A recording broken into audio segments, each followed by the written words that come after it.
नमस्कार, मी लतिका। आज मी तुम्हाला झटपटीत असं मधल्या वेळेत खाण्यासाठी एकदम मस्त रेसिपी बनवून दाखवणार आहे। त्यासाठी बघा, एक मीडियम आकाराची काकडी घेतलेली आहे। स्वच्छ धुवून साल काढून बघा असे तुकडे करून घेतलेले आहेत। छोटे ह्याच्यापेक्षा पण छोटे केले तर चालू शकतात। एक पेरू घेतलेला आहे बघा, अशा पद्धतीचा पेरू आहे। त्याचे छोटे छोटे तुकडे करून घेतलेले, त्याची काय साल वगैरे मी काढलेली नाही। ह्याच्यापेक्षा पण छोटे तुकडे केले तरी पण चालू शकता।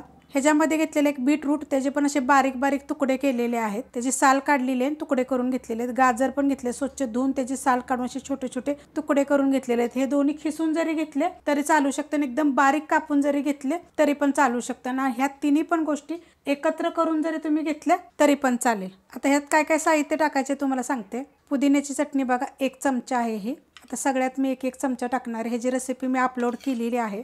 काय होतं माहिती आहे का, व्हिडिओ दाखवायची म्हणजे खूप मोठी होते आणि ह्या सगळ्या गोष्टी मी पहिल्या दाखवलेल्या आहेत। तर पुदिन्याची चटणीची पण तुम्हाला लिंक भेटेल। आता ह्यात टाकायचं आपल्याला आंबट गोड पाणी, अर्धा चमचा टाकायचं, जास्त नाही टाकायचं आपल्याला।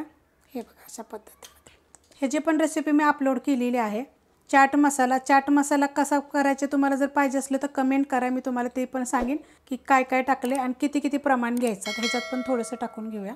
खूप रेसिपीमध्ये मी दाखवलेला आहे चाट मसाला कसा बनवायचा।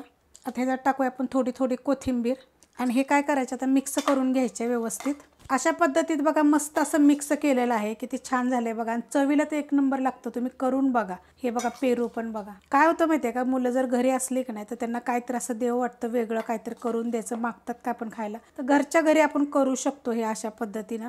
खूप साऱ्या व्हिडिओमध्ये मी दाखवलेलं आहे कसं काय करायचं, मुलांना काय काय खायला देऊ शकतो आपण घरी। रेसिपी तर खूप अपलोड केलेल्या आहेत। ही जर रेसिपी जर आवडली, ह्यातली तुम्हाला कोणती जास्त आवडली मला जरा कमेंट करून सांगा। रेसिपी आवडली तर लाईक करा, सबस्क्राईब करा, कमेंट करा आणि शेअर बी करा।